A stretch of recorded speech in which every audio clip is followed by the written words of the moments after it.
Bem, nós vivemos na sociedade onde muitas das vezes as pessoas não têm conhecimento suficiente de um contexto voltado a práticas de saúde.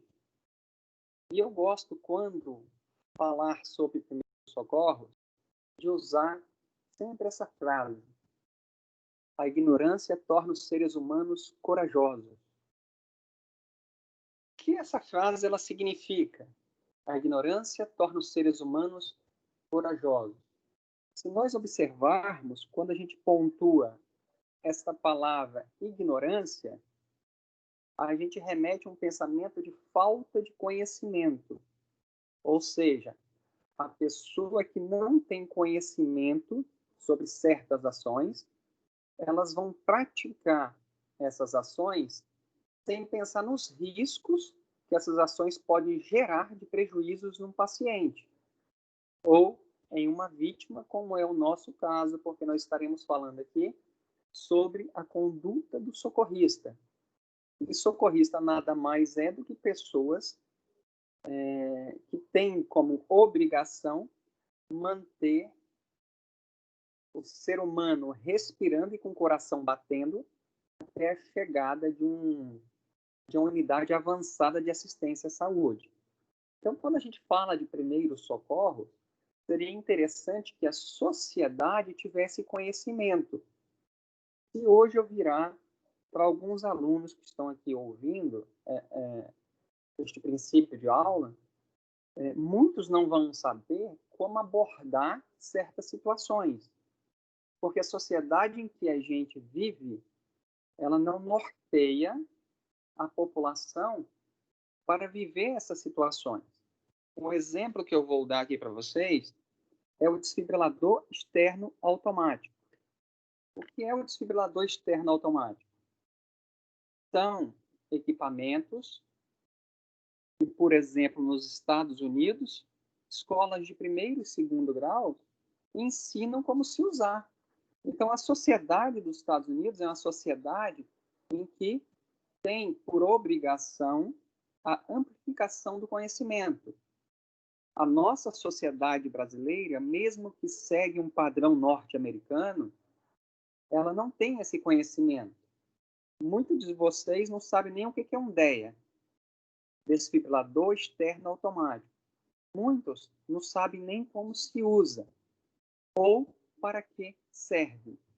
Então, se nós observarmos que a nossa sociedade é uma sociedade que cada vez mais se alimenta de forma inadequada, é uma sociedade que cada vez mais se torna capitalista e desprovida de tempo para praticar atividades físicas. Ou seja, a nossa sociedade ela é sedentária, e uma sociedade sedentária ela é uma sociedade exposta a riscos cardiovasculares. Entre esses riscos, parada cardiorrespiratória, ou seja, o coração parou. Se o coração de uma pessoa para, nós, cidadãos brasileiros, como que nós vamos abordar essa situação? Onde nós vamos recorrer ao recurso de um DEA para estar atuando em cima dessa situação problemática? Então, nós observamos que, muitas das vezes, nós precisamos buscar conhecimento para atuarmos de forma precisa. Ainda pontuando a ignorância torna os seres humanos corajosos, muitas das vezes a nossa abordagem ela pode ser de ficção científica. Uma pessoa desmaiou na nossa frente e nós, por assistirmos bastante filmes, achamos que aquilo que nós visualizamos nos filmes é o correto a se praticar. E aí, de repente, nós estamos gerando iatrogenias. O que são iatrogenias? É você gerar lesões em um indivíduo quando pratica a sua assistência, que deveria ser uma assistência com melhora de prognóstico do paciente. Ao invés de você gerar melhora de prognóstico, você está gerando uma sequela no paciente. Então, quando você tem uma base de conhecimento, você deixa de ser uma pessoa ignorante e você passa a refletir nas suas ações e como essas ações estão gerando benefícios ao seu paciente ou como elas poderão estar gerando malefícios. Então, quando a gente pensa em conduta de socorrista, primeiramente, nós devemos pensar que a primeira conduta de um socorrista é torná-lo ele um ser pensante.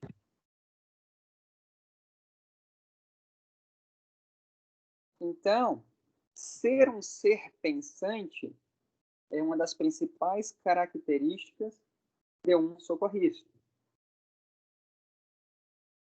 Pular dessa parte, nós chegamos nos objetivos da nossa aula de hoje. O objetivo dessa nossa aula de hoje é conhecer como socorrer pessoas em perigo. Ou seja, você vai socorrer uma pessoa gerando melhoras dos padrões vitais, minimizando sequelas.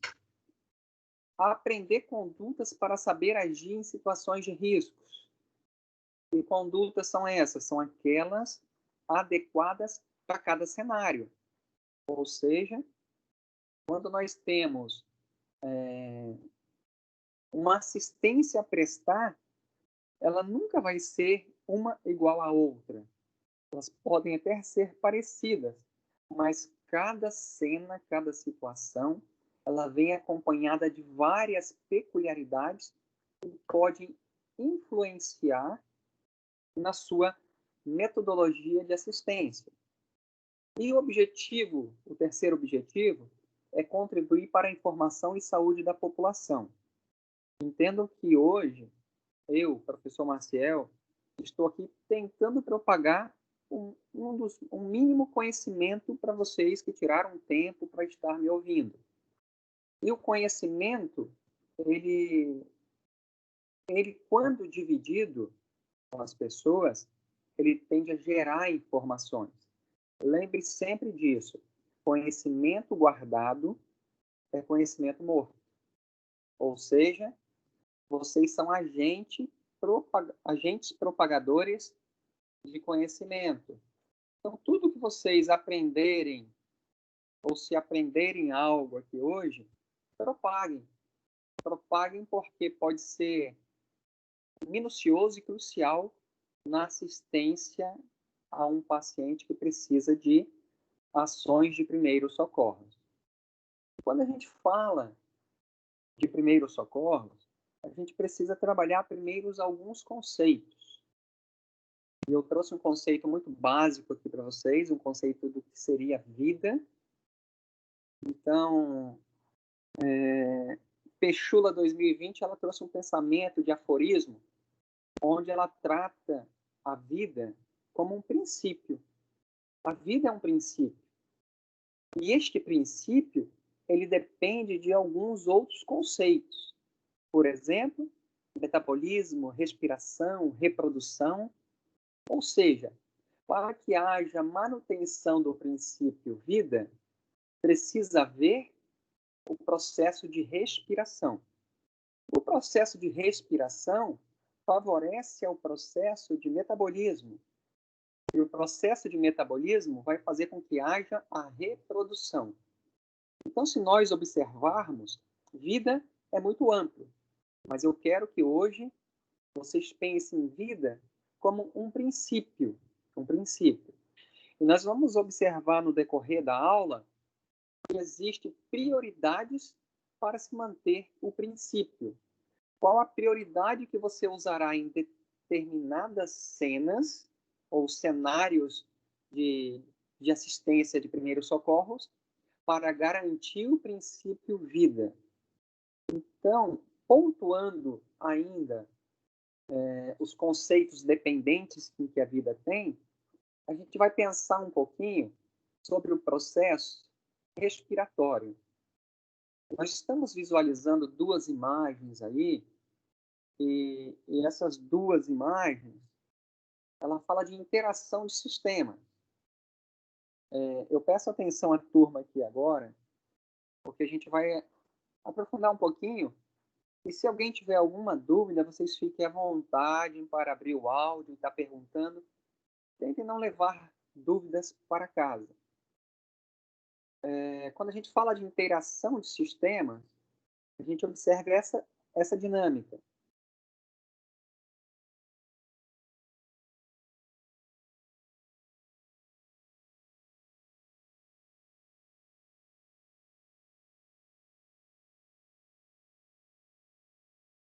Nós visualizamos aí a movimentação da caixa torácica, fazendo o movimento respiratório. Nós observarmos aqui, ó, o paciente inspira, o paciente expira, o paciente inspira e expira. Como é feito o processo de respiração? Músculos intercostais que estão aqui entre as costelas, o diafragma, vão fazer que haja uma expansão da cavidade torácica, criando uma pressão negativa, então o ar chega dentro dos pulmões. Este processo gerado puxando o ar para dentro dos pulmões caracteriza a função respiratória. Nós vamos observar que quando a gente fala da função respiratória, nós temos a interação entre três pilares. Três pilares. Vocês estão observando que o tórax se expande e aí nós temos a ação do primeiro pilar. O primeiro pilar do processo respiratório chama-se ventilação. Então, quando nós temos a movimentação da caixa torácica, isso permite o ar entrar e sair dos pulmões. Então, nós temos a instalação do primeiro pilar, ventilação. Voltando a lembrar que o processo respiratório, ele se dá através de três pilares. O primeiro está relacionado à ventilação. Ventilação significa a entrada e saída do ar nos pulmões. O segundo pilar, vocês estão observando aqui, ó, o coração está batendo. Quando o coração bate, ele joga sangue para algum lugar. E eu quero que vocês pensem o coração jogando sangue para os pulmões. Então, o coração ele é responsável pelo segundo pilar, que a gente chama de perfusão. Então, o primeiro pilar, o ar adentra os pulmões. O segundo pilar, o coração joga sangue para os pulmões. E aí, nesta imagem ao lado, nós temos os alvéolos. Os alvéolos são estruturas funcionais localizadas dentro dos pulmões. Então, quando o ar entra no processo de ventilação dentro dos pulmões, ele chega aos alvéolos terminais. Se nós observarmos esses alvéolos, eles enchem no processo inspiratório e esvazeiam no processo expiratório. E essas linhas que vocês estão vendo aqui, ó, são os vasos sanguíneos. Esses vasos sanguíneos, eles ficam cheios de sangue e o coração joga através do processo de perfusão. Ou seja, agora acontece a integração dos sistemas. O ar chega dentro dos alvéolos e o sangue percorre os vasos sanguíneos. Entre os vasos sanguíneos e os alvéolos, existe uma área de contato. Vocês estão observando que os vasos sanguíneos estão localizados em cima dos alvéolos. Entre o vaso sanguíneo e o alvéolo, existe uma fina membrana, que a gente chama de membrana respiratória. Essa membrana respiratória, ela é muito fina. Mas se nós conseguíssemos pegar com a microscópica pinça essas membranas respiratórias que estão entre os vasos sanguíneos e os alvéolos, localizados nos nossos pulmões, essa membrana respiratória daria para revestir uma parede de 30 metros quadrados. Então, essa fina membrana, ela é responsável pelo terceiro pilar, que é o pilar de difusão. O que é o pilar de difusão? Este pilar de difusão, ele é permitido ser realizado por esta fina membrana. Entenda o seguinte, nós respiramos um ar atmosférico. Este ar atmosférico, ele tem 21% de concentração de oxigênio. E aí, o ar que a gente respira chega lá dentro dos nossos alvéolos a 21% de concentração de oxigênio. O que vai acontecer quando esse ar chega dentro dos alvéolos? Ele vai difundir do meio mais concentrado para o meio menos concentrado. Ele chega lá a 21% de concentração, mas ele chega a uma pressão atmosférica de 104 milímetros de mercúrio. Ou seja, o ar que chega dentro dos nossos alvéolos, ele possui a concentração de 21%, mas ele tem uma pressão de 104 milímetros de mercúrio. Pense que o sangue que está no nosso organismo, ele está levando um sangue oxigenado para os tecidos. Os tecidos vão pegar o oxigênio do sangue, vão jogar, esse oxigênio vai ser jogado para dentro das células, e nas células, elas vão usar o oxigênio para produzir energia. E aí, a partir do momento em que o sangue sai do coração, em sentido ao corpo, para oxigenar os tecidos, ele sai com 100% de pressão. Mas na medida em que os tecidos vão recebendo esse oxigênio, essa pressão vai diminuindo. Então, o nosso sangue arterial, ele ao sair do coração, ele possui 100 milímetros de mercúrio de pressão. Os tecidos vão pegando esse oxigênio para favorecer os seus processos de metabolismo. Aonde é que vai parar esse oxigênio? O oxigênio sai dos nossos vasos sanguíneos, chamado artéria, cai dentro dos tecidos. Pode ser vários tecidos. Quer ver um exemplo? Pode ser a musculatura cardíaca, pode ser a musculatura estriada esquelética, pode ser a musculatura pulmonar. São vários tecidos, pode ser o nosso cérebro.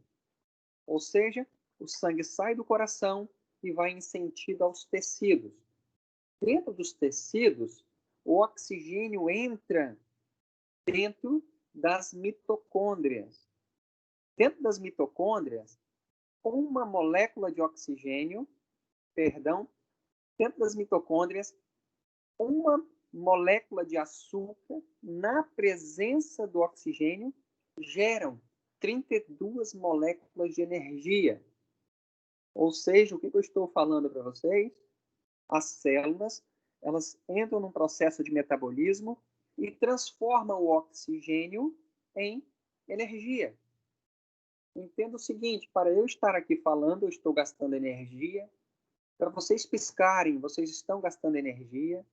Para fazer uma atividade de educação física, gasta-se muita energia. Então, de onde é que vem toda essa energia? Vem do que nós chamamos ciclo de Krebs, usando o oxigênio dentro das mitocôndrias para transformar glicose em energia.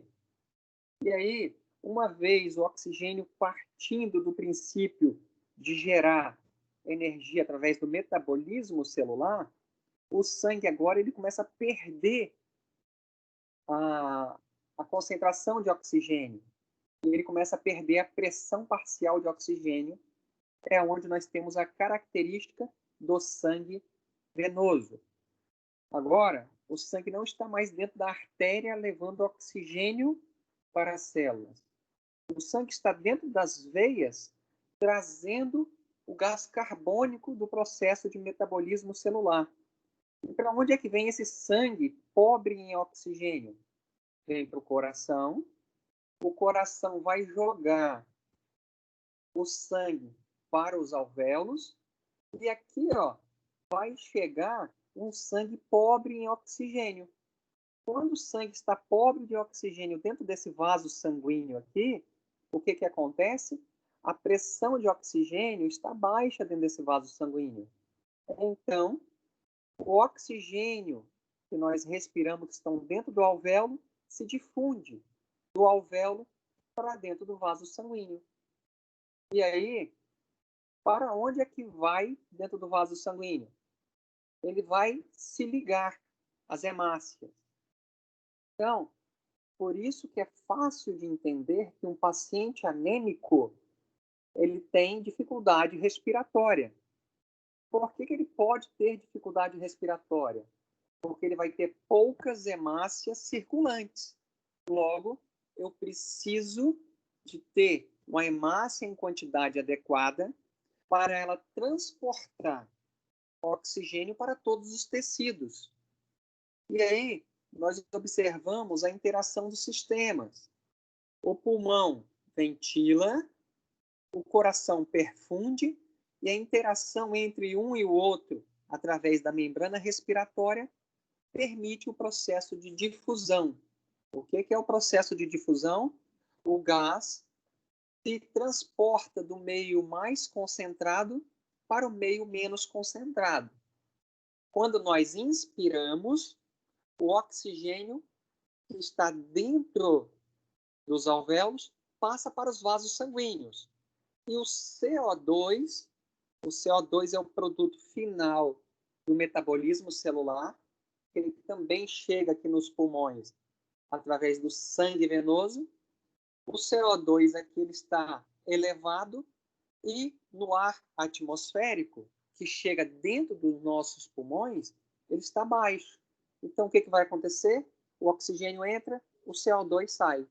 O oxigênio entra na inspiração, o CO2 sai na expiração.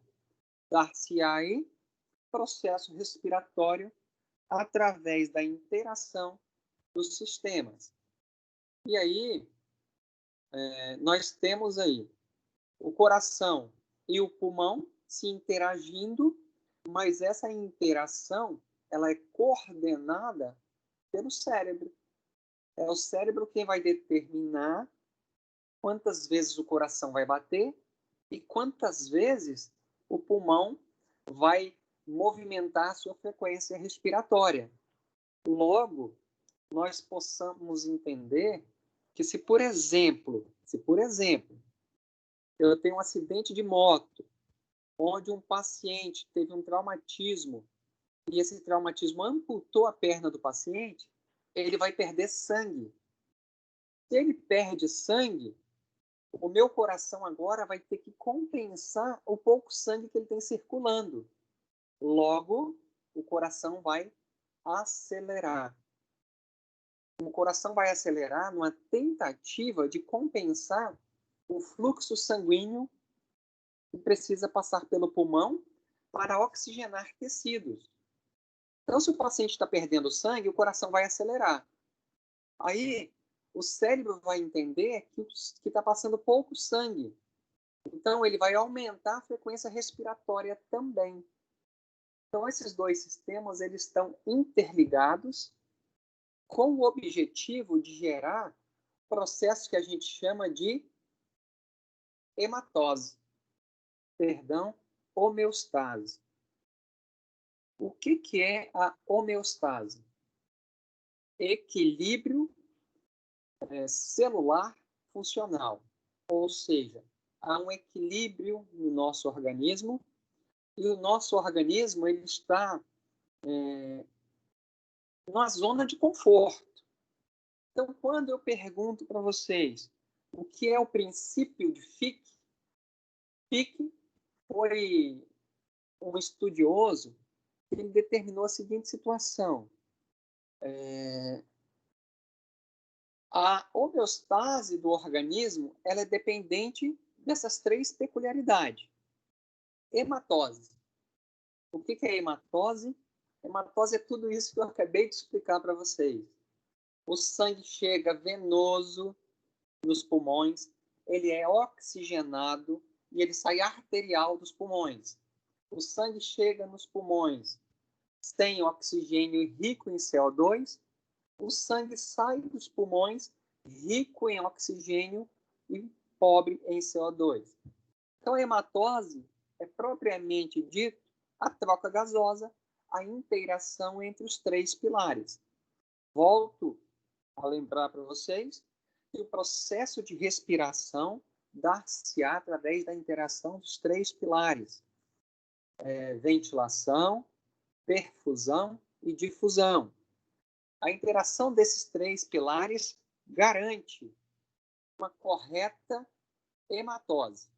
Hematose nada mais é do que troca gasosa. E quando nós temos uma hematose adequada, o organismo continua em homeostase. O que é homeostase? Equilíbrio. Mas não basta apenas ter o processo de hematose. O transporte do oxigênio através do sangue para chegar em N tecidos também é importante. E este transporte ele pode estar prejudicado. Já até sinalizei para vocês uma forma desse transporte estar prejudicado em casos de anemia. Porque quem transporta o oxigênio no meio sanguíneo são as hemácias. E um paciente anêmico tem baixa quantidade de hemácia, logo, eles podem ter influência no transporte de gases através do sangue, dificultando a difusão tecidual. O que é difusão tecidual? É a passagem do oxigênio da artéria para dentro dos tecidos. Então, quando nós temos alguma problemática que entra causando algum desarranjo em algum dessas três peculiaridades, nós teremos influência na homeostase funcional celular. Ou seja, se eu tenho algum comprometimento que influencia na dinâmica respiratória, logo a minha dinâmica circulatória vai se alterar, influenciando nos transportes, prejudicando a difusão tecidual. Porque quando nós visualizamos um paciente desmaiar, ele fica pálido.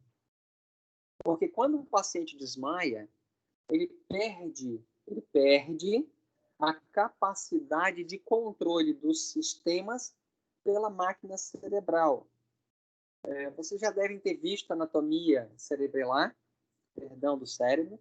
Então, vocês sabem que existe uma estrutura que ele é considerado como centro cardiorrespiratório, que é o bulbo. Logo, quando uma pessoa desmaia, ela tem privação de uma função adequada bulbar.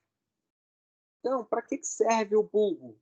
O bulbo ele é responsável pelo nosso controle cardiorrespiratório. Ele controla a frequência cardíaca e controla a frequência respiratória.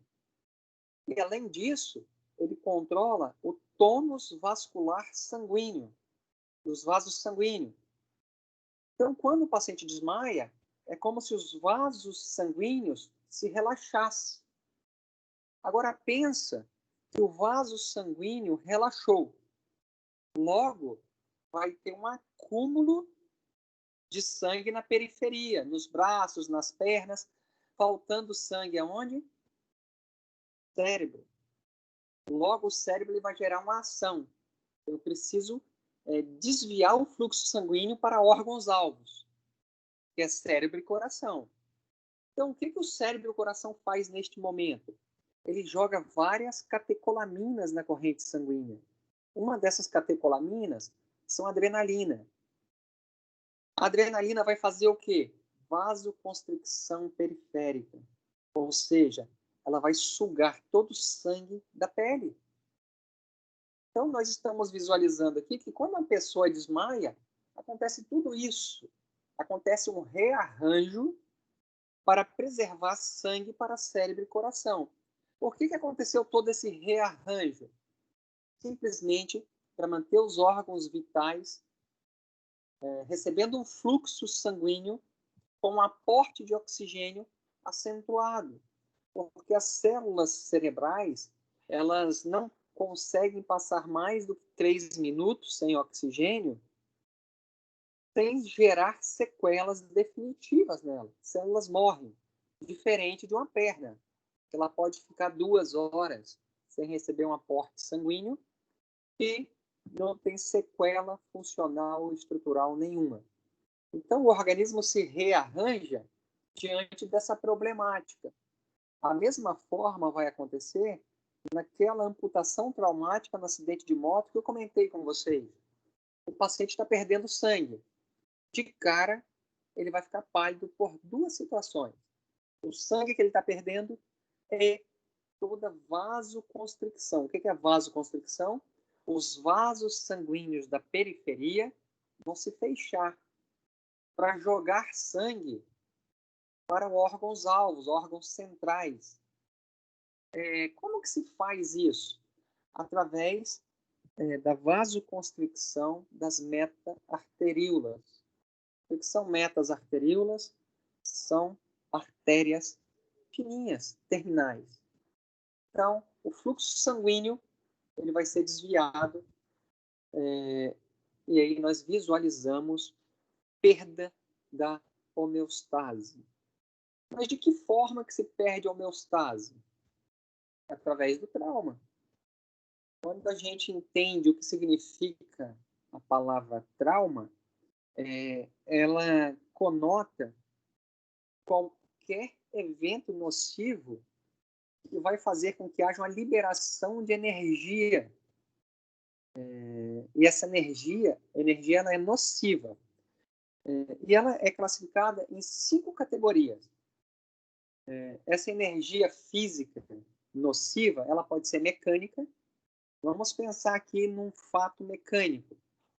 Um acidente automobilístico onde teve um trauma direto e um motociclista atropelou um pedestre.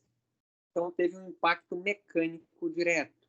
Um soco numa briga é uma energia mecânica. Ela pode ser química, interação de produtos químicos. A gente vai estar até abordando isso em uma das nossas aulas. Vamos pensar que o indivíduo ele ingeriu água sanitária. Essa é uma energia química. Então, essa energia química ela vai gerar alguma ação nociva no organismo do indivíduo. Pode ser térmica. A energia térmica ela vai gerar termodesnaturação proteica, gerando a dispersação de alguma ação nociva no nosso indivíduo. A radiação e a elétrica. Todas elas vão gerar a liberação de uma energia nociva que vai ser categorizado como trauma. Por exemplo, quando a gente fala de energia mecânica, nós podemos ter traumatismo crânioencefálico, traumatismo torácico, traumatismo abdominal, traumatismo raquimedular, traumatismo térmico. Nós podemos ter vários tipos de trauma que vai fazer com que aconteça perda do equilíbrio funcional celular. Ou seja, o trauma ele é um agente que vai fazer com que aconteça alterações no processo de homeostase. E aí, quando nós pontuamos trauma, ele pode ser intencional ou não intencional. Intencionais, nós temos aqui como, por exemplo, suicídio e homicídio. Mas nós vamos nos ater mais aos não intencionais. Se observarmos aqui, eu até achava que veículos, acidentes automobilísticos, gerassem um percentual maior de trauma. Mas nós estamos observando que o trauma por intoxicação ele é muito mais acentuado do que qualquer outro tipo de trauma. E nós temos vários tipos de trauma. Ó. Queimadura. Queimadura é um tipo de trauma gerado por energia térmica. Mas olha que interessante. Pensa no indivíduo que cai de moto e sai ralando no asfalto. Ele teve um trauma mecânico, mas ao mesmo tempo em que ele teve um trauma mecânico, houve a dispersão do calor pela fricção. Então, ele é um paciente que tem dois agravos. Ele possivelmente é um paciente que nós, como socorrista, precisamos nos atentar para duas situações. A queimadura vai fazer com que haja liberação de muito líquido por duas situações. Vasodilatação, onde o calor propagado ele vai fazer com que haja perda da permeabilidade seletiva vascular. Não se preocupem com isso. A gente vai ter uma aula só de queimaduras e ela, assim, bem interessante. É a própria ação mecânica do impacto. Então, este paciente tem que aguçar na nossa mente, pensando nele, um paciente politraumatizado de uma queda de motocicleta, de moto, a gente precisa aguçar a nossa linha de raciocínio. O que pode estar acontecendo dentro desse paciente? Como que eu consigo observar se está acontecendo alguma coisa dentro desse paciente? E aí onde nós vamos ter a inserção de um pensamento crítico. E nós vamos aprender, no decorrer da aula de hoje, a ter este pensamento crítico. Pessoal, vocês têm alguma dúvida até o momento? Fiquem à vontade para abrir o microfone e perguntar, tá?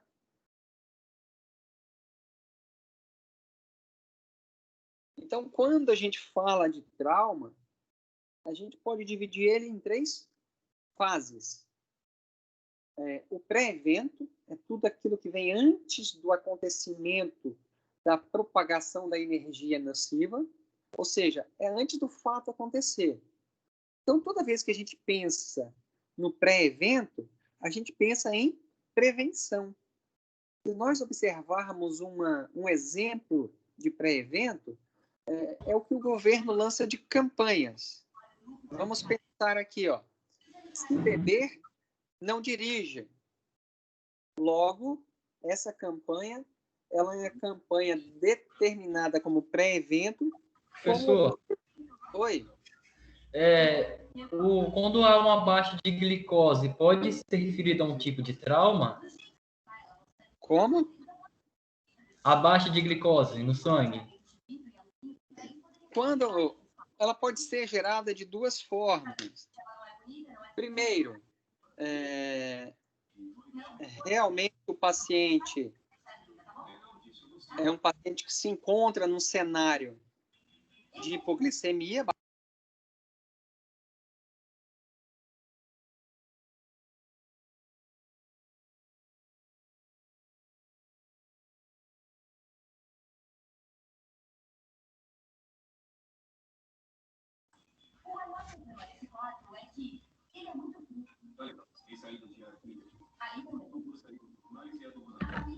Professor, seu áudio foi desativado.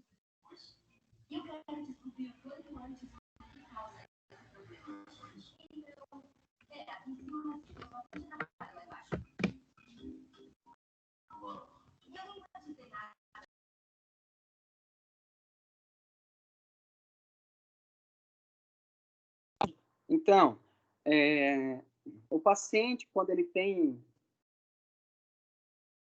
uma descarga de adrenalina muito acentuada, é como se houvesse um consumo exagerado da glicemia, e aí o paciente ele entra assim, ele pode ter, em detrimento ao trauma, baixas da glicose, sim. O paciente ele pode ficar sonolento, torporoso por causa da baixa de glicose, em detrimento ao trauma. Continuando a pontuar aqui sobre as fases do trauma, quando a gente pensa no pré-evento, nós estamos pensando em medidas preventivas. Um exemplo aqui é: se dirigir, não beba; se beber, não dirija. São campanhas em que há de preocupação em torno ao trauma para evitar o momento do evento. Obrigatoriedade do cinto de segurança. Então, quando a gente pensa no pré-evento, os nossos esforços eles devem ser focados na prevenção das lesões. Pensando no evento, é o momento exato do trauma. O evento ele se torna influenciado pelo pré-evento. Ou seja, se o meu paciente está dirigindo e está com o cinto de segurança, logo ele se atentou no pré-evento, onde as informações são propagadas que para dirigir precisa usar cinto de segurança. O impacto dele, houve menos liberação de energia nociva por causa do cinto de segurança. Então, o momento do evento ele é influenciado pelo pré-evento. E quando nós pontuamos o pós-evento, nós já vamos atuar em cima das consequências do trauma. De que forma isso acontece? Aí vai depender do que nós vamos encontrar na nossa frente. Quando a gente fala no pós-evento, a gente fala já da distribuição de mortes por trauma. Existem aquelas mortes que elas são primeira fase. Vamos pensar que a morte de primeira fase, os primeiros minutos, um paciente que, tecnicamente, a vítima foi atropelada e o carro passou por cima da cabeça dele. Então, são vítimas que vão morrer na cena. Quando a gente pontua distribuição trimodal de mortes por trauma, essa primeira fase não tem o que se fazer. Geralmente, as pessoas vão morrer na cena do evento. E o que fazer, então, para influenciar nessa fase? Atuar mais precisamente no pré-evento. Vamos pensar que a gente tem uma cidade que acontece muito atropelamento de pedestres. O que precisa fazer no pré-evento? Instalação de redutores de velocidade, de semáforos, criação de faixas de pedestre, criação de passarelas. Então, se nós atuamos de forma preventiva, logo nós estamos influenciando na perspectiva de vida dos pacientes. Ou seja, nós estamos minimizando as mortes nos primeiros minutos, porque essa sociedade agora tem outros artifícios de preservar a vida. A segunda fase fala da hora ouro da nossa assistência como socorrista. Por quê? Os pacientes que morrem na primeira fase são pacientes que não têm o que se fazer. São pacientes que vão morrer na hora do impacto. A única coisa que você vai fazer nessa situação é juntar os restos mortais e fazer propaganda para diminuir esses acontecimentos. A segunda fase é aquela onde eu consigo prestar uma assistência ao meu paciente até que ele tenha um atendimento de forma mais especial, de uma forma mais, como é que se diz?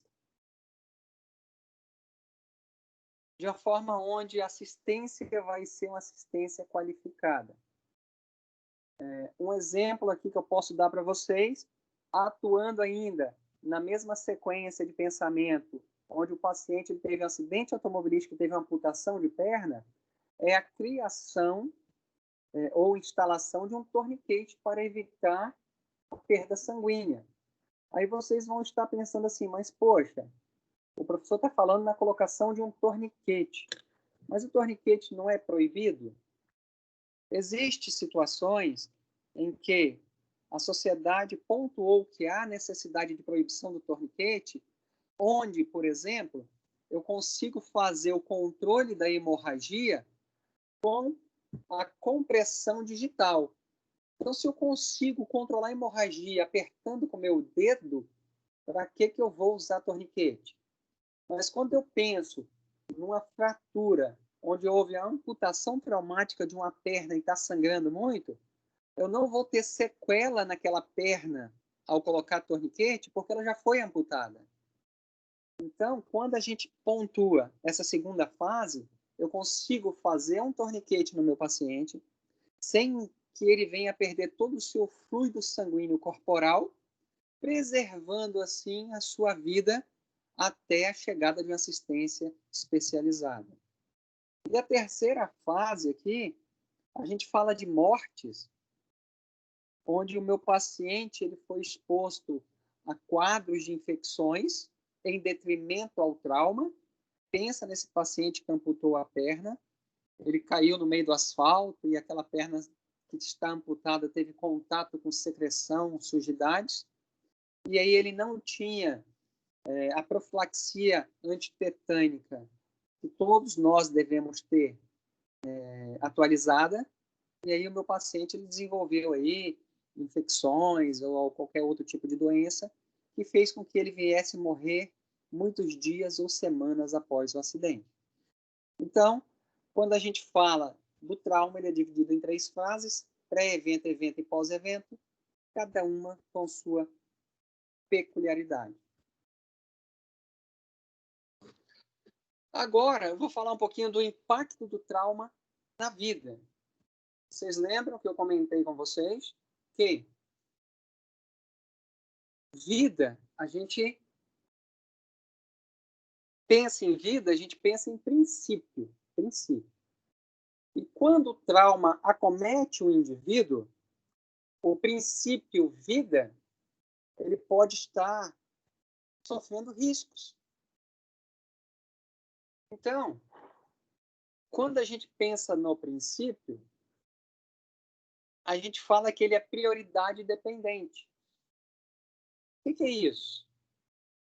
Quais são as prioridades que você vai usar no seu atendimento a um paciente que garantirá o princípio vida?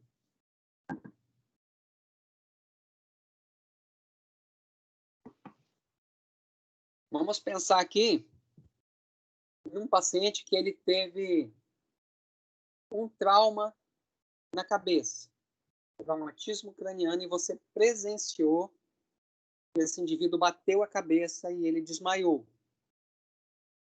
Se você observar, não sei se alguém aqui dessa turma ronca quando dorme, porque quando a gente dorme, a gente tem instalação de uma inconsciência parcial. Então, quando os indivíduos roncam, é porque ele está parcialmente inconsciente, e a inconsciência gera relaxamento muscular. E quando acontece o relaxamento muscular, a língua cai para trás, ela cai. A língua caindo, acontece a obstrução das vias aéreas. E no caso do paciente que está dormindo, ele ronca. Pensando no meu paciente que bateu a cabeça, ele tem um desmaio, instalação de inconsciência. Logo, ele vai ter queda da língua. E este paciente pode ter obstrução de vias aéreas. Olha que interessante. Obstruiu as vias aéreas. Como é que vai estar o meu pilar ventilação? Eu não vou ter. Não tenho ar chegando dentro dos alvéolos. Como eu não tenho ar chegando dentro dos alvéolos, o que vai acontecer com o meu coração? Ele vai acelerar exponencialmente. O meu paciente, que antes de bater a cabeça estava tendo uma frequência cardíaca de 80, agora ele está com uma frequência cardíaca de 120. rápido. Pá, pá, pá, pá. Por quê? Porque o cérebro pensa que está faltando sangue no pulmão.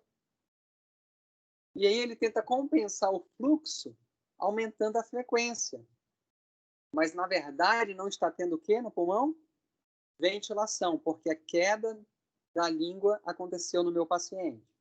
E aí, olha que interessante, o meu coração acelera e aí ele começa a usar as moléculas de energia que estão acumuladas dentro da musculatura cardíaca, que nós chamamos de ATP, adenosina trifosfato, e ele começa a usar essa reserva de energia para manter a frequência cardíaca.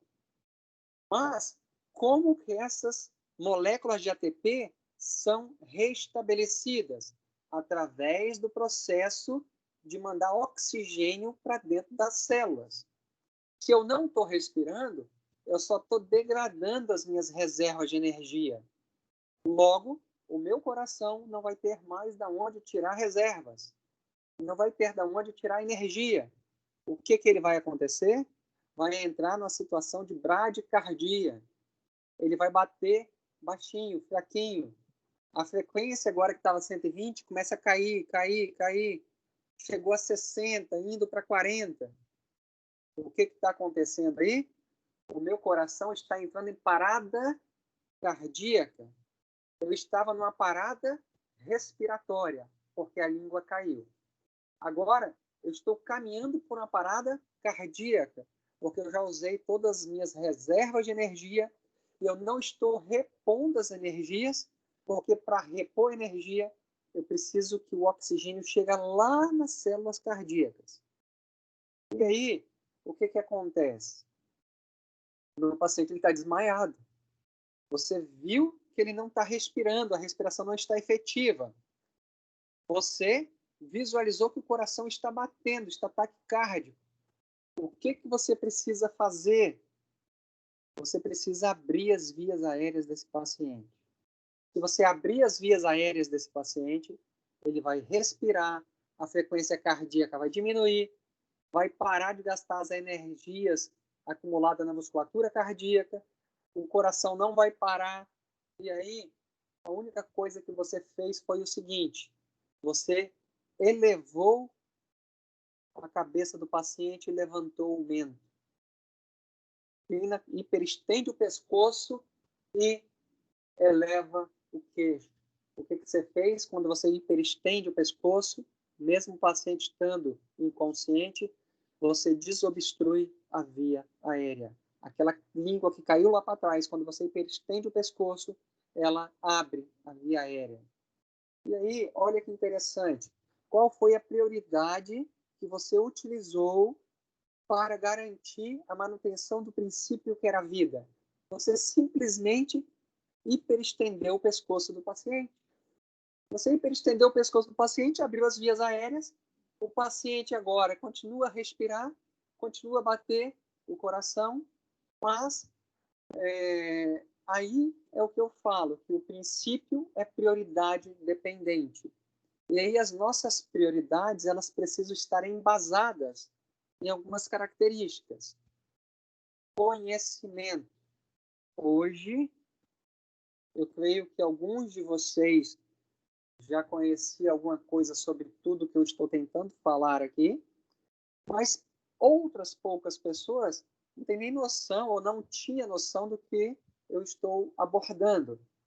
Então, as nossas prioridades, elas dependem aqui, a utilização das nossas prioridades, elas dependem do nosso conhecimento. Então, o conhecimento propagado é o divisor de águas. É através do conhecimento propagado que nós vamos absorver tudo que é útil para a gente utilizar aonde? Na nossa situação existente. O que é a situação existente? A cena. Toda vez que você for atuar na assistência ao indivíduo que está precisando de um atendimento de primeiro socorro, primeiramente você avalia a cena. Porque a cena por si só, ela pode gerar perigo para você. o esposo de uma amiga minha. Eu não o conhecia. Certa vez, na roça, ele e mais 2 colegas foram esvaziar ou cavar um pouco mais um poço de água. E aí o que aconteceu? Para cavar o poço de água, eles descem uma pessoa por uma corda. E aí, 2 ficaram em cima e ele desceu um rapaz por uma corda até o fundo do poço, que dava 5 metros. Chegou lá no fundo do poço, o rapaz que desceu desmaiou. Simplesmente desmaiou. E aí desce o segundo. O segundo também desmaiou. E aí, o terceiro, que ficou desesperado com a situação aqui em cima, começou a passar muito mal. O que aconteceu? Quando eles desceram, no fundo desse poço havia um acúmulo de gás tóxico. Ou seja, eles sabiam que tinha um gás tóxico? Não. Eles conseguiram avaliar a cena? Não. Por quê? Falta de conhecimento. Para quem entende de poço, é comum, para quem entende de poço, ser conhecedor que pode ter o acúmulo de gases tóxicos. E aí, infelizmente, óbito de 2 pessoas e o outro foi internado para observação em um pronto-socorro. Vocês estão vendo como que a falta do conhecimento ela influencia na cena, gerando perigo para o socorrista. Então, pensamento crítico na avaliação da cena é muito importante. Uma vez você tendo conhecimento e já ter avaliado a cena, é hora de avaliar a condição do doente. E aí sim, na hora que você está avaliando a condição do doente, a sua mente ela já está assim, milhas de distância na sua frente, pensando nas prioridades que você vai usar para garantir o princípio diante da situação em que se encontra o paciente. O paciente pode estar vítima de queda de uma árvore, vítima de um atropelamento, vítima de um infarto agudo do miocárdio, vítima de uma parada cardíaca.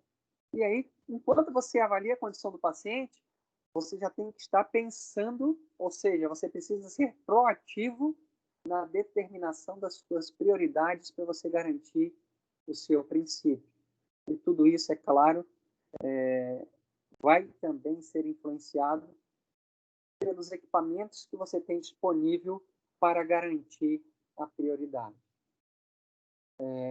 Quando eu falei para vocês de um paciente com queda de língua, uma das suas atuações pode ser levar e hiperestender o pescoço. Mas existem dispositivos, por exemplo, cânula de Guedel, que é um dispositivo que você insere na cavidade oral do paciente, garantindo para ele uma permeabilidade respiratória adequada. Pessoal, alguma dúvida? Está tranquilo até aqui? Posso continuar? Tem alguém do lado da linha? Pode continuar, professor. Tá tranquilo, professor.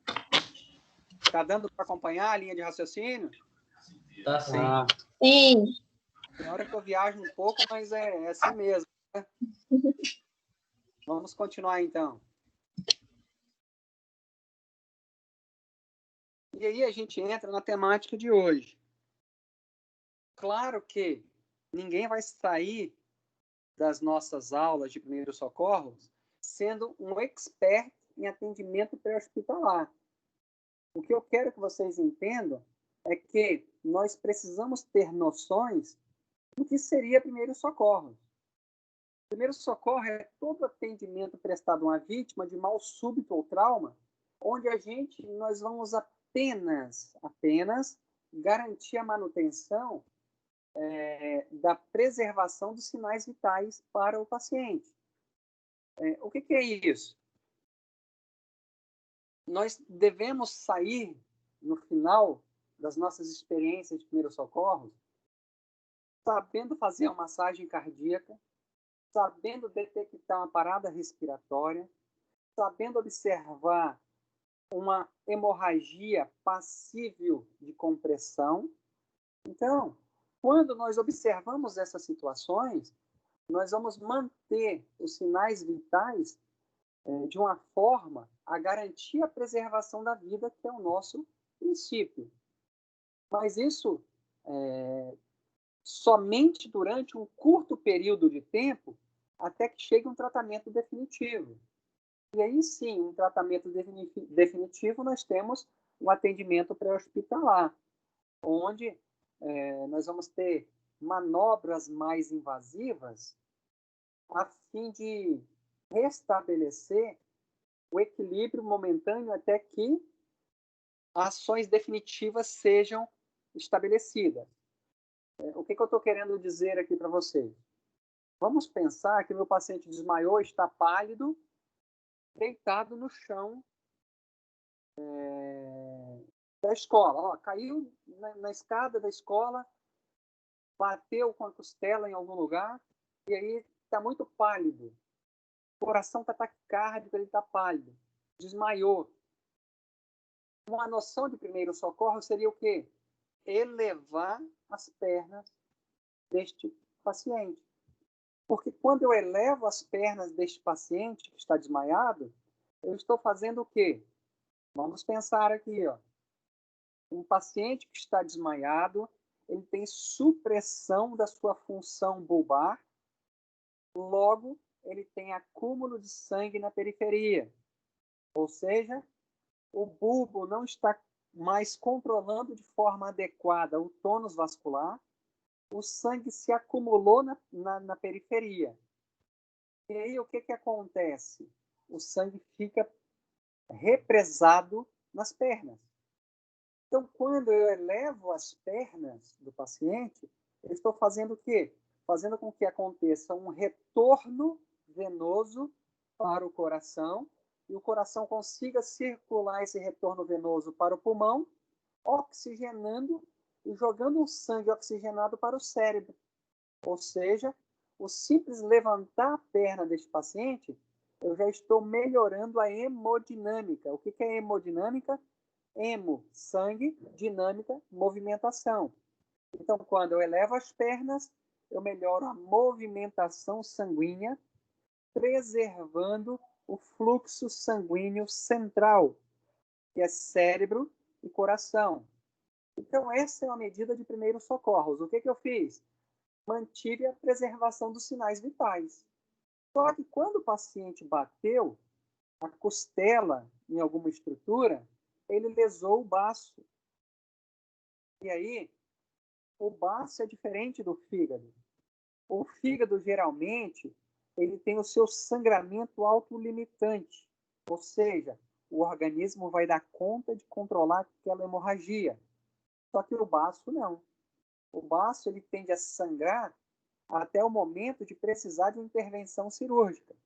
Então, quando você prestou a sua ação de primeiros socorros, você já acionou pelo seu celular, claro que todo mundo tem um celular, a vinda de uma assistência especializada, quer seja Corpo de Bombeiro, quer seja SAMU, quer seja ECO 101, vai depender de onde aconteceu o trauma. E aí, quando esse aporte chega, uma coisa que eles vão fazer de imediato é um acesso venoso, calibroso. O que é um acesso venoso? É eu pegar uma veia do paciente para infundir soluções, soro fisiológico, soro Ringer lactato. Para quê? Para eu fazer com que aconteça um restabelecimento de um fluxo sanguíneo adequado. Entenda que o soro vai fazer com que a pressão do meu paciente melhore e a dinâmica sanguínea circule de uma forma adequada. Nós vamos, como primeiro socorro, funcionar uma veia? Tecnicamente, não. Se você Se você gostou dessa aula de hoje, do conhecimento que está sendo trago, pula para enfermagem aí, tá? Estou brincando, mas... Exemplo, se você quiser ser um atendente em pré-hospitalar, existem cursos que vão te capacitar para isso. Mas o nosso foco hoje é aprender pequenos detalhes que nos garantirão uma assistência a uma vítima de uma forma onde a gente vai manter os seus sinais vitais até a chegada de um atendimento especializado. Por exemplo, todo mundo vai sair da aula de primeiros socorros aprendendo a fazer massagem cardíaca. Estudos indicam que a massagem cardíaca ela favorece o prognóstico de vida do paciente de uma forma assim exuberante. Então, a massagem cardíaca bem feita vai determinar se o seu paciente vive ou morre até a chegada de um atendimento especialista. Ou seja, vocês sairão do curso de primeiros socorros sabendo massagear o indivíduo com parada cardíaca. E aí, quando a assistência especialista chegar, o prognóstico do paciente vai ser mantido bom, porque você soube aplicar uma massagem cardíaca eficaz. Então, este é o nosso objetivo dos primeiros socorros, manter os sinais da vítima até assistência especializada chegar. O livro que vocês têm no portal, ele pontua algumas situações, problemas. Dentre elas, essa que nós estamos vendo aqui, ó. Alô, ela está dormindo e não acorda. Ou seja, uma pessoa que está ligando para uma assistência está dizendo que ela está diante de uma pessoa que está dormindo e não acorda.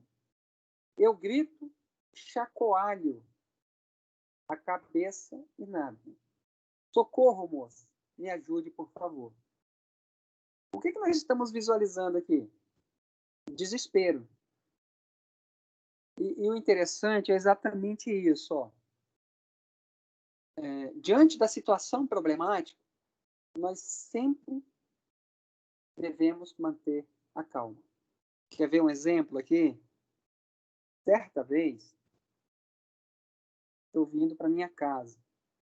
E aí, exemplo. Na hora que eu chego em casa, eu encontro minha esposa pálida. Olha só, hein? A minha esposa deu uma bala pro meu filho. O meu filho engasgou. A minha esposa, ela é técnica de enfermagem. Ela tem noção de algo. Mas quando ela viu o nosso bebê engasgado, ela virou para minha filha mais velha, pega água para mim. A minha filha mais velha não dava altura na pia, pra você ter ideia. E aí, nada da água chegar, a minha esposa pegou pela mão do meu bebê e saiu correndo para o meio da rua. Correndo. O que eu estou tentando sinalizar para vocês? O desespero faz a gente perder a nossa linha de raciocínio. Eu cheguei 5 minutos depois do evento. Não teria dado tempo. O meu guri teria morrido. O interessante é que quando ela saiu correndo com a criança para o meio da rua, a criança saiu quicando. E num desse quique, a bala pulou da garganta do guri. E aí, a gente fica analisando as cenas. Toda vez que a gente estiver inserido diante de uma problemática, a principal conduta do socorrista é sempre manter a calma. É normal você ter medo. Você não pode ter desespero. O medo é motivacional. O medo vai fazer você pensar em ações ao mesmo tempo que você está pensando no que você não deve fazer. Você tem medo de fazer porque você tem conhecimento. Logo, quando você tem conhecimento, você não é ignorante. Então, quando você visualizar uma pessoa desbravando o mundo, querendo fazer tudo, tenha cuidado, porque ele pode não ter conhecimento. Então, diante da situação, nós sempre devemos ter medo. Quer ver um exemplo que eu vou trazer aqui para vocês? Eu estava morrendo de medo de trazer essa aula para vocês. Eu não conheço vocês. Então, é normal eu ter medo. Eu não pude deixar o pânico tomar conta do meu coração, porque aí não sairia a aula. E aí, manter a calma sempre. Nós estamos vendo aqui que, diante dessa situação, problema, a menina está desesperada. E hoje, quando nós pontuamos primeiros socorros, existem os guidelines norte-americanos, ou seja, são os guias de orientações que eles preconizam o seguinte, que o celular ele é um equipamento primordial na assistência aos primeiros socorros. Ah, mas como assim? Principalmente os smartphones com viva voz. Por quê? Você liga para uma central de atendimento pedindo socorro. Esse central de atendimento tem que ter alguém capaz de te orientar a fazer as manobras de primeiros socorros, mas para isso você precisa manter a calma. Ou seja, você vai ligar para uma central, a central vai pedir para você colocar o seu celular no viva voz e ele vai te orientar. Chegue ao paciente, bata no ombro dele, chame pelo nome dele ou chame por ele. Observe a respiração dele. Ah, mas como que eu faço isso? Faço assim, desse jeito e tal. Veja o pulso. Ah, como é que eu vou ver o pulso? Ele vai te orientar. Ou seja, essa central ela precisa ter uma pessoa capaz para orientar o indivíduo a dar assistência em primeiros socorros. Mas, de antemão, diante dessa situação, problema, nós contemplamos o fato de que o socorrista precisa de ter como conduta manutenção da serenidade. Qual a implicação do controle emocional no atendimento à vítima? Será que é necessário realizar um atendimento inicial antes da chegada da equipe especializada? Se sim, o que precisa ser feito e o que é contraindicado?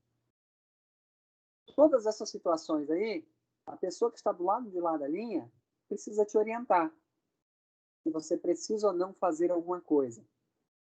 Mas, como que ela vai te orientar? Da seguinte forma, nós já temos pensamentos críticos instalados na nossa mente. Qual é o principal pensamento crítico? A análise da cena. A análise da cena, você vai descrever a cena que você está vendo para o atendente, que ele vai te orientar. A análise da cena, por exemplo, vai fazer com que você realize ou não um procedimento. Vamos pensar aqui, você está vendo um acidente onde o carro bateu num poste e aí os fios caíram em cima do carro. No entanto, os passageiros não estão sendo eletrocutados. Você precisa fazer alguma coisa? Você só precisa sinalizar o que você está vendo. Porque se você for dar essa assistência, os pacientes estão dentro do carro protegido da descarga elétrica, não acontecerá nada com eles e você será a vítima que estará entrando em risco se tentar salvá-los por causa dos fios que estão ricocheteando próximo ao carro. O que precisa ser feito? A vinda de uma equipe especializada, como neste caso, Corpo de Bombeiro. Então a gente precisa analisar a cena, porque ela vai ser a norteadora da nossa assistência. Seria contraindicado nesse cenário que eu tentei trazer para vocês, é a nossa ação como socorrista. Lembrem-se, socorrista não é super-herói. Nós não podemos nos sentir como super-heróis. Senão você vai se tornar a super vítima. E aí nós trouxemos algum conceito aqui do que seria uma urgência e do que seria uma emergência. Nós trazemos o conceito aqui de emergência como uma situação onde, se você não fizer nada, o seu paciente morrerá. E uma urgência é aquela situação onde você pode esperar para fazer alguma coisa. Trazendo isso aqui em exemplos, se você não abrir as vias aéreas daquele paciente que eu falei que está com queda de língua, ele morrerá. Ele está no cenário de emergência.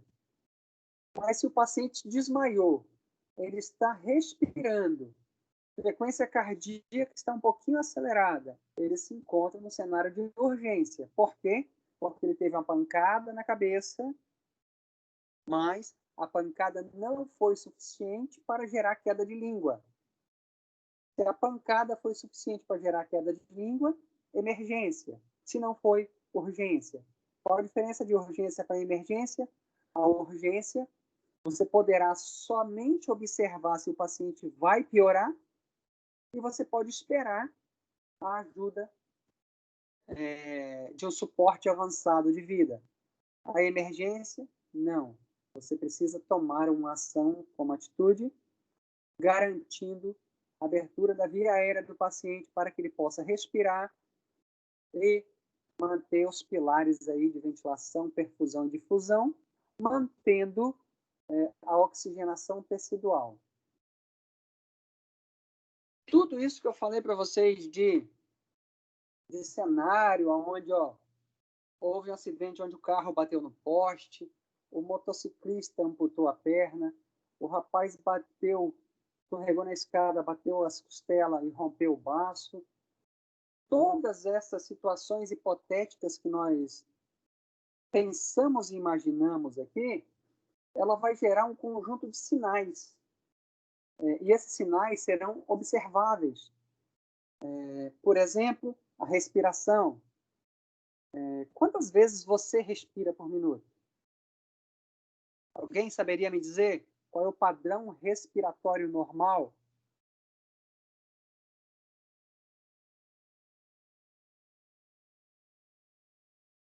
Ninguém saberia dizer?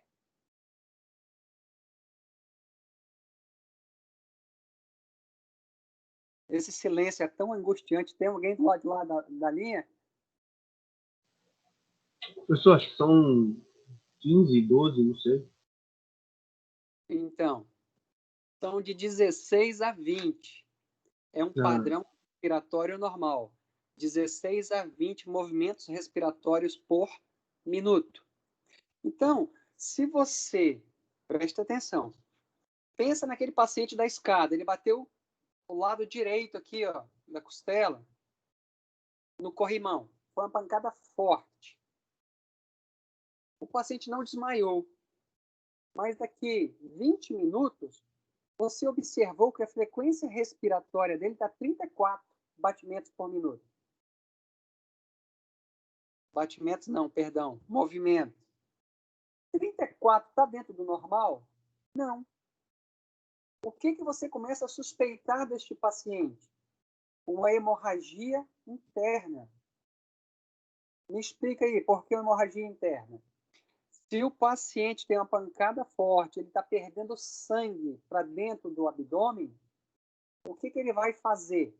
A frequência cardíaca vai aumentar e a frequência respiratória também, para tentar oxigenar o pouco sangue que está passando dentro dos alvéolos ali, nos vasos alveolares. Então, quando eu consigo observar esses aspectos que são sinais e sintomas do meu paciente, a minha mente começa a viajar. Espera aí, eu sou conhecedor que a respiração é de 16 a 20, mas ele está respirando 34. Tem alguma coisa errada. Para ele respirar 34, com certeza, a pele dele está fria. Por aquilo que eu expliquei para vocês. Que é uma compensação através das metas arteríolas. Ou seja, ele vai tirar todo o sangue da pele para preservar o sangue para coração e cérebro. E aí, a pele vai ficar pálida, fria. A pulsação vai estar mais do que 100. O normal de um paciente é de 60 a 100. Em casos de hemorragia, passa para 120, 140. Então, nós precisamos observar sinais e sintomas. Não é só observar, é tentar criar pensamentos críticos com esses sinais. E aí você vai conseguir observar os sinais com a cena, com o evento acontecido, e você vai traçar na sua mente o mecanismo do trauma. O mecanismo do trauma. Vou dar um exemplo aqui de mecanismo do trauma.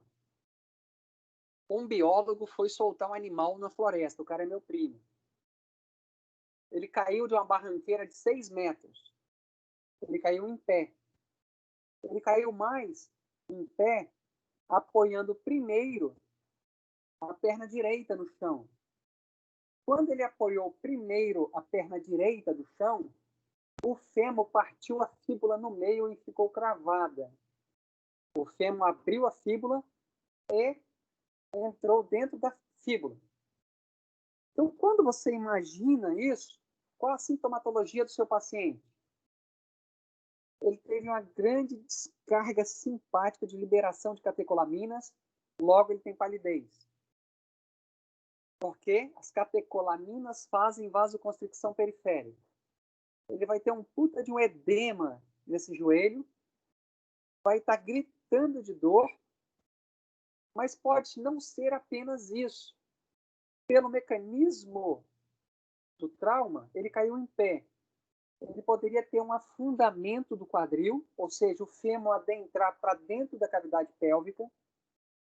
Pelo impacto, ele poderia ter uma desaceleração de órgãos.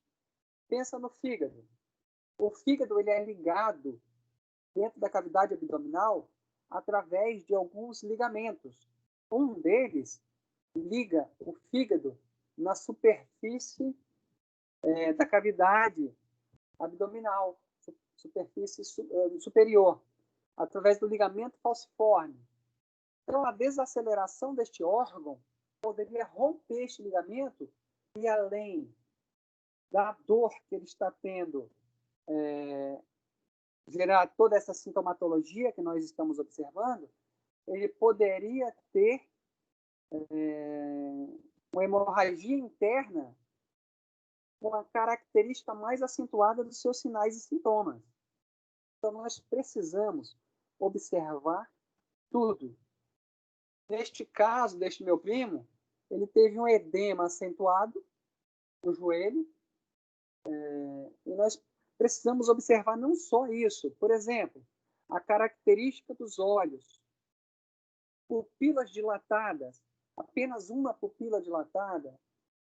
O que significa pupila dilatada? Geralmente, um trauma crânioencefálico ela pode gerar dilatação pupilar. Uma dilatada, a outra não, as duas dilatadas. Então, a assimetria das nossas pupilas, elas remetem muito em relação ao conhecimento do que o nosso paciente está vivendo no momento. Então, observar sinais e sintomas e amarrá-los com tudo de conhecimento que vocês já absorveram hoje é crucial para a determinação das prioridades para a manutenção do princípio.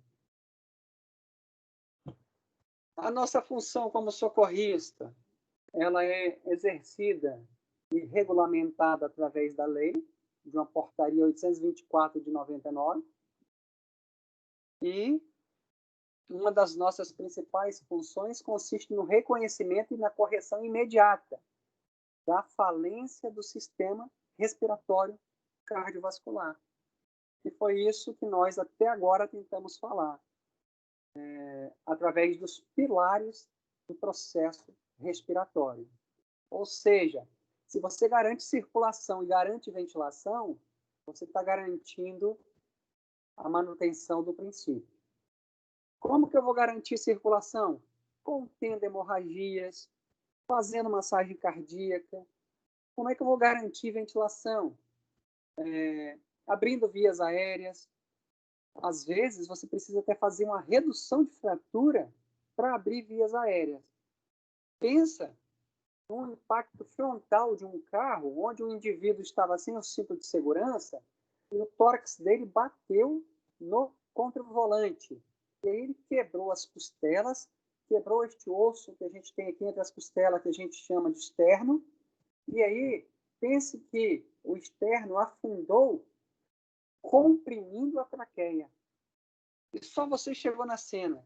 O que você precisa fazer? Enfiar o seu dedinho aí e tentar reduzir essa fratura para descomprimir a traqueia.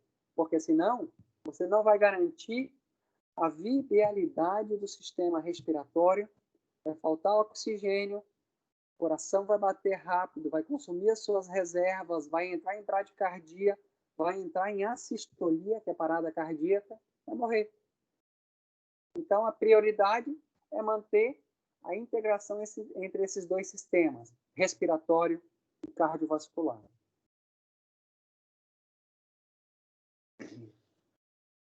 Nós também devemos nos preocupar com a nossa proteção. Nós vamos falar sobre a nossa proteção na próxima aula, quando a gente fala de riscos biológicos, é o nosso próximo tópico da próxima aula.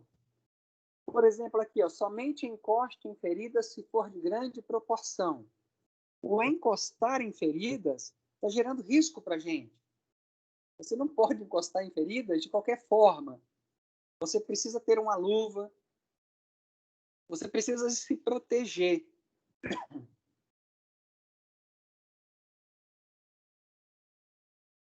Mas como fazer?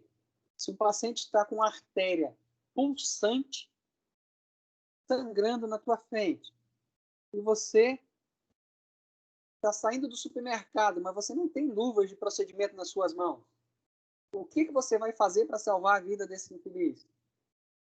Se ele não tiver desmaiado, você vai orientar ele a fazer a compressão nessa artéria. Aperta aqui, com mais força. E aí, você está propagando o seu conhecimento. Qual é o seu conhecimento? Se ele não apertar e deixar sangrar, vai faltar sangue para a manutenção do pilar perfusão. E aí o coração vai ser uma bomba que vai girar seca. Ou seja, não tem vida sem sangue. Então, quando você está propagando o seu conhecimento, você está permitindo o indivíduo a colocar o dedo ali. Mas o indivíduo está desmaiado, está sangrando muito. Você vai pelo menos enfiar a sua mão em 10 sacolas de supermercado, que você acabou de sair do supermercado, e você vai fazer a compressão. Mas você se preocupou em proteger-se aí através das sacolas. Neste momento, por exemplo, a maior preocupação é simplesmente manter o sangue dentro do paciente. Ah, mas a sacola está suja do supermercado. Não é a sua maior preocupação neste momento. Ah, eu estou levando infecção para o paciente. Não, você está preservando a vida dele. Depois, trata-se os quadros infecciosos. Evitar iatrogenias. O que é uma iatrogenia? Como que se gera iatrogenias? Iatrogenias são sequelas que você gera em alguém quando você está tentando fazer o bem, mas não tem fundamentação teórica para tal. Retirar o capacete de uma vítima. Existe uma técnica para retirar. Pretendo, talvez, abordar isso também em sala das atividades práticas. Então, existem os princípios bioéticos que falam do princípio da não maleficência. Fazer o bem, ou seja, nós precisamos maximizar o bem sem fazer o mal. E aí, a gente vai maximizar o bem tendo conhecimento de causa. E, em todo momento, uma das funções do socorrista é avaliar o nível de consciência. De que forma o nível de consciência pode estar deturpado?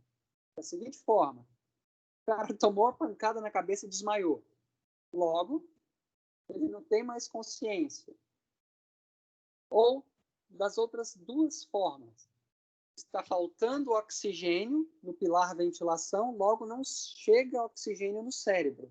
Ou está faltando sangue no pilar perfusão, logo não chega sangue oxigenado no cérebro. A pancada direta ou a forma indireta, através da carência de oxigênio cerebral, nós teremos déficit do nível de consciência da vítima. E aí, essa escala de nível de consciência ela pode ser mensurável através da escala de Glasgow. Ou seja, na medida em que o paciente perde capacidade neurológica de manter os seus mecanismos protetores fisiológicos funcionantes, ou seja, ele tomou uma pancada na cabeça ou está faltando oxigênio, logo ele vai entrar em falência de estruturas. E aí nós conseguimos avaliar o nível de consciência do paciente através de alguns critérios. A abertura ocular, olha só. O critério é a abertura ocular. Olhos abertos previamente à estimulação, ou seja, está abrindo espontaneamente.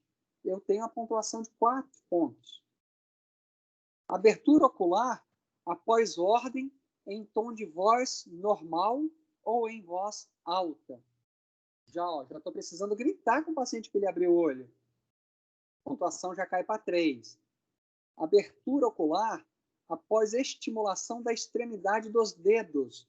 Ou seja, eu vou apertar o dedo do paciente. De preferência no leito da unha. Vou apertar em cima da unha.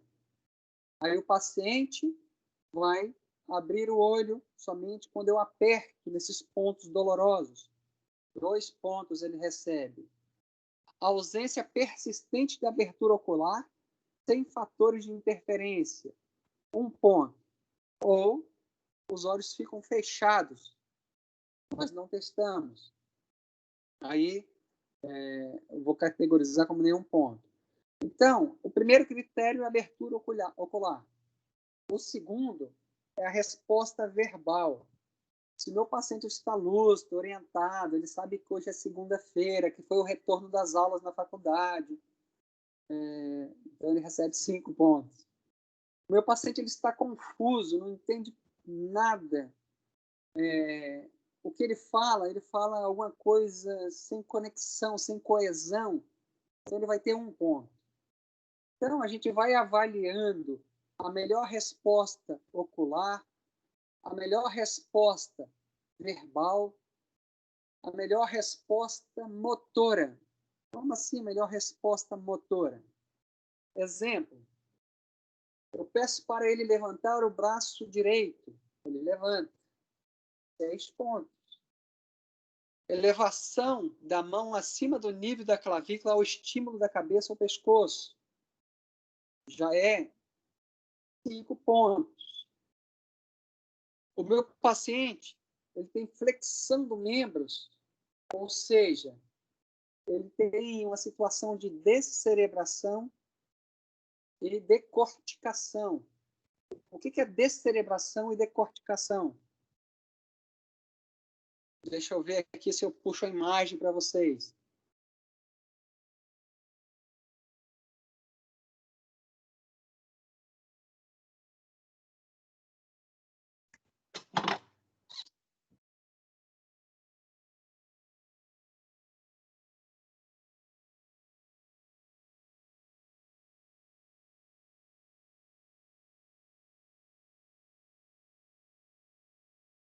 Aqui nós estamos vendo o nosso paciente com descerebração e decorticação. Olha só como é que eles ficam, os seus posicionamentos. O que isso aí está querendo dizer, sinalizar para a gente? Isso é uma resposta motora. está querendo sinalizar o seguinte: está faltando sangue oxigenado no cérebro, e aí, quando falta sangue oxigenado no cérebro, acontece lesões neurológicas axonais, ou seja, neurônios estão morrendo, e aí, se a gente pega esse paciente com esta resposta motora, o prognóstico dele é um prognóstico muito ruim. E aí nós somamos as pontuações. Nós pegamos melhor resposta ocular, melhor resposta verbal e a melhor resposta motora, e nós categorizamos. Se eu tiver 15 pontos, 15, ou seja, eu tenho a pontuação máxima aqui já foi para 11, o máxima aqui foi para 15. O meu paciente é um paciente que está com nível de consciência ótimo. 15 pontos é muito bom. Que momentos que a gente avalia essas situações? Em todo o momento que a gente está acompanhando o nosso paciente. Vamos pensar que ele teve um trauma na cabeça. E aí, ele está confuso, e aí a pontuação caiu para menos de 12, mas acima de 8. Ou seja, de 12 a 15, o meu paciente está classificado no nível de consciência bom. De 12 a 8, moderado. Inferior a 8, crítico. Então, nós vamos observar que ser conhecedor do nível de consciência do paciente é muito importante. Então, é importante eu conhecer por que o nível de consciência pode estar alterado. Ele pode estar alterado por traumas diretos, pancadas diretas na cabeça, ou ele pode estar alterado por fluxo sanguíneo ineficaz, ou por um aporte ventilatório insuficiente. Tudo isso altera o nível de consciência do meu paciente. Se o meu paciente teve a queda de língua, logo o nível de consciência dele estará alterado. Se eu tiro o meu paciente do cenário de crise com a queda de língua, eu melhoro o nível de consciência. Aqui nós temos locais para estímulos dolorosos, pressão na extremidade dos dedos. O que se espera com esse estímulo doloroso? Espera-se que o paciente abra os olhos, que o paciente movimente a mão em sentido ao local onde está sendo gerada a pressão e que o paciente tente tirar a mão do local aonde você está gerando essa dor. Ou seja, que ele tenha uma resposta motora coordenada. Procurei lá na imagem, mas eu tenho aqui as flexões anormais aqui de decorticação e descerebração. Então vamos lá para finalizar quase nossa aula, que falta aí 3 slides só.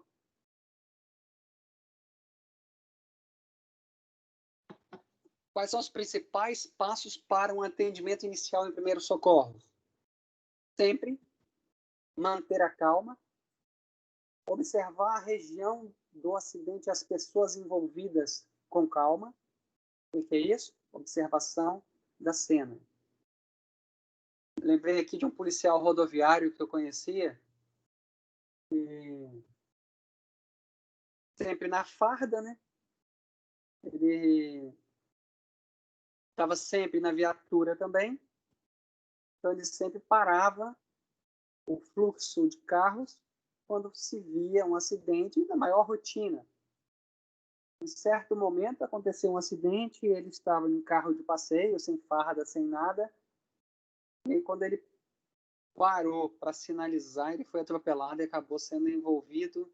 Ele não sinalizou, foi prestar um socorro, e ele acabou sendo envolvido no acidente que culminou com a morte dele. Então, observar a cena do acidente, as pessoas envolvidas com calma, é você observar a cena para, primeiro, garantir a sua segurança. Então, nós precisamos ter calma Mas nós precisamos pensar primeiramente na nossa segurança, porque senão nós faremos parte dos índices de pessoas acidentadas. Preste atenção aos detalhes e procure inferir o que pode ter ocorrido, demonstrando domínio sobre a situação. Inferir o que pode ter ocorrido é você traçar pensamentos sobre análise do mecanismo do trauma. Quando você entende o mecanismo do trauma, as suas condutas de prioridades elas serão mais precisas para a manutenção do princípio. Verifique o local. Analise a presença de riscos iminentes, como incêndios, e procure tornar o ambiente seguro. Sinalizações. Incêndios. Quando vocês forem assistencializar alguém em um cenário de incêndio, vocês têm que lembrar que o monóxido de carbono, que é o produto da fumaça, ele tem afinidade 300 vezes maior para se ligar às nossas moléculas de hemoglobina que estão contidas dentro da hemácia, 300 vezes maior do que o oxigênio. Ele se liga de forma irreversível, ou seja, a fumaça é tóxica. Então, se você for assistencializar alguém no cenário de incêndio, no mínimo, você vai sair de lá com intensa dor de cabeça. É a sintomatologia mais básica, sugestiva de um cenário de intoxicação. Então, o que esperar? Vamos dizer que você foi, socorreu, tirou o paciente de lá rápido e o paciente ele começou a ter dor de cabeça, ele começa a ter agitação, ele pode sair de lá em cenários de coma. Por quê? Tudo vai depender da quantidade de partículas por milhões de CO2 inaladas. Então, você precisa verificar o local e, se for um local de incêndio, você precisa observar as características que estão apresentando e os sinais e sintomas da sua vítima. Por exemplo, os pelos do nariz estão queimados. Significa o quê? Que ele inalou fumaça ou que ele pode ter tido uma queimadura de vias aéreas superiores. E aí, este paciente pode ter obstrução de vias aéreas por causa do edema em detrimento a um processo inflamatório gerado pela inalação de ar quente. Então, observar uma dificuldade respiratória em um paciente que estava no cenário de queimadura é importante. Observar escarro carbonado, ou seja, o paciente está cuspindo carvão, significa que ele inalou grandes quantidades de fumaça. Então, tudo isso é analisar o mecanismo, a cena e a sintomatologia do paciente. Isole a área, evitando novas ocorrências. E o contato com o público. Quando fala-se em contato com o público, nós precisamos usar o público ao nosso favor. De que forma? Se você está prestando os primeiros socorros, você pode delegar funções para pessoas que estão ali no cenário simplesmente como curiosos. Eles vão se sentir importantes e eles vão executar o que você, como socorrista, está determinando. Você e você. Isole a área, não deixe ninguém passar. Ao mesmo tempo que você está gerando segurança para as pessoas não se aproximarem, você está transformando a cena segura, mostrando conhecimento, e aí a sua assistência vai ser uma assistência mais respeitosa, e você vai conseguir trabalhar de uma forma onde a curiosidade não vai te atrapalhar. Comunique-se com a vítima. Quando você é um tomador de decisões dessa forma que eu acabei de falar contigo, logo você vai transmitir para o paciente que está recebendo a assistência segurança. E a segurança é a base de todo relacionamento profissional. você que está aí fazendo a faculdade de biomedicina e você que está fazendo a faculdade aí de educação física, você não vai ter poder de persuasão aos seus clientes se você não demonstrar segurança, firmeza e tranquilidade na sua fala. Quando a gente está em bancas avaliadoras de TCC, a gente consegue, como professor, perceber que a falta de destreza e domínio do conteúdo deixa a voz da pessoa sem firmeza, ela fica trêmula, gerando sentimento de insegurança. Isso é perceptível. Então, quando formos prestar ações de primeiros socorros, nós precisamos prestar com segurança no que estamos fazendo. Pergunte o seu nome, o que está sentindo, buscando identificar os sintomas físicos. A interação com a nossa vítima, se assim for possível, ela vai nos nortear a sintomatologia, e a sintomatologia vai nortear a nossa assistência. Como, por exemplo, o que fazer na medida de primeiros socorros a um paciente, como o exemplo que eu dei aqui, daquele meu primo que caiu de 6 metros de altura e teve as estruturas ósseas uma cravada na outra. Logo, ele está sentindo dor, qualquer movimento ali vai gerar mais dor, logo a gente vai precisar imobilizar o paciente. Então, quando um paciente ele conversa sobre as suas dificuldades, isso também vai nortear a sua assistência. Avaliar o estado da vítima. Isso é uma característica que nós, socorristas, precisamos ter impregnada na gente, que é a observação dos sinais e sintomas. Hoje, quando vocês observarem sinais e sintomas de alguém, vocês já vão começar a observar olhando para os 3 pilares: ventilação, perfusão e difusão. E aí vocês vão começar a correlacionar os sinais e sintomas com tudo isso que eu tentei explicar para vocês. Sei que muitas pessoas não conseguiram absorver nada, mas eu sei que muitas pessoas absorveram alguma coisa e muitas outras absorverão no decorrer da caminhada acadêmica. O interessante é que chega em certo momento da nossa vida acadêmica que acontece um estralo dentro da nossa mente e tudo aquilo que a gente acha que não aprendeu, de repente, as sinapses são ligadas de uma forma em que você consegue trazer conhecimento do primeiro, do segundo, do terceiro, até do 10º período e juntar numa linha de raciocínio única. Isso é muito interessante. E quando isso acontece, a gente fica assim, poxa, que legal. Você consegue amarrar conhecimento desde o primeiro período numa linha de raciocínio única. Isso se chama formação acadêmica. Procure pôr indicadores do estado de consciência da pessoa. Lembrando, consciência.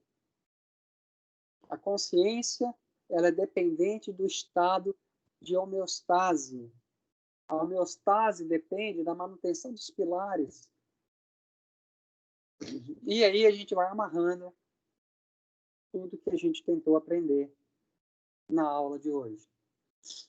Pedir socorro. Hoje, em Linhares, você pediria socorro para o Corpo de Bombeiros. Talvez, se for na BR, Eco 101. E aí, não hesitar em recrutar mais socorrista para auxiliar em todo o processo de atendimento. Essas são as principais condutas de um socorrista. Lembrando que a mais importante de todas está embasada no conhecimento, porque somente o conhecimento vai te direcionar de uma forma precisa a fazer uma assistência em que haja preservação